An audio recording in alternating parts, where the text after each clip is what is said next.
జగన్మోహన్ రెడ్డి గారు ఉండగా ఏం చెప్పాడు? అమరావతిని చంపేస్తున్నాడు, అమరావతిని చంపేస్తున్నాడు అని చెప్పాడు జగన్మోహన్ రెడ్డి గారు ఉండగా. ఇవాళ నిజంగా అమరావతిని చంపేది ఎవరు? చంద్రబాబు నాయుడే అమరావతిని చంపేస్తున్నాడు. ఎలా చంపేస్తున్నాడు?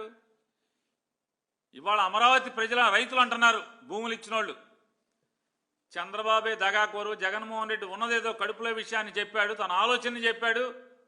అరే బాబు, మీ దగ్గర శాసన రాజధాని ఉంచుతాను, విశాఖపట్నంలో ఎగ్జిక్యూటివ్ రాజధానిని పెడతాను, న్యాయ రాజధానిని కర్నూలులో పెడతానని చెప్పి శంషేర్గా చెప్పాడు.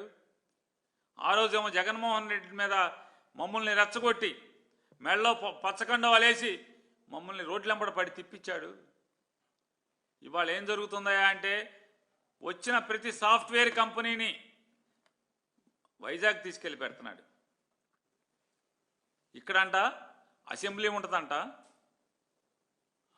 ఉద్యోగస్తులు ఆఫీసులు ఉంటాయంట, కోర్టు ఉండదంట, చంద్రబాబు ఇల్లు ఉంటుందంట. ఇంకా ఊరేముంటుంది ఇక్కడ? మా ప్లాట్లు ఎవడికి అమ్ముకోవాలి?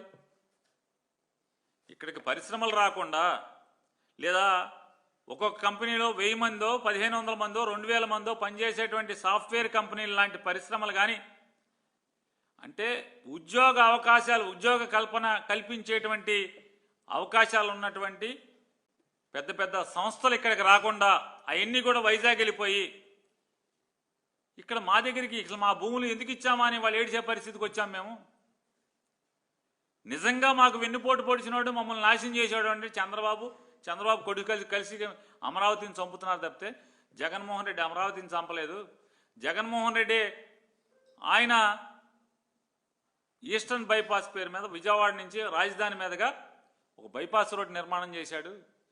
రాజధాని నుంచి బయటికి వెళ్తాకి ఒక వంతెన హైవే ఎక్కటాకి, వెంటనే హైవే ఎక్కటాకి, ఎయిర్పోర్ట్కి వెళ్తాకి కోట్ల రూపాయలు పెట్టి, 100 కోట్ల రూపాయలు పెట్టి రోడ్డు నిర్మాణం చేశాడు. మా అందరికీ కవర్ చేశాడు.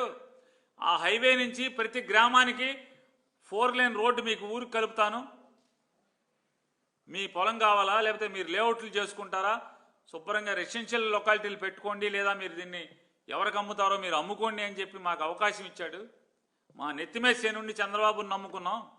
ఇవాళ చంద్రబాబు నిజంగా ఆ రోజు జగన్మోహన్ రెడ్డి కాదు చంపింది, ఇవాళ నారా చంద్రబాబు నాయుడు కొడుకు పవన్ కళ్యాణ్ కలిసి మాకు ఉరేస్తున్నారని చెప్పని అమరావతి రైతులు ఏడుస్తున్నారు.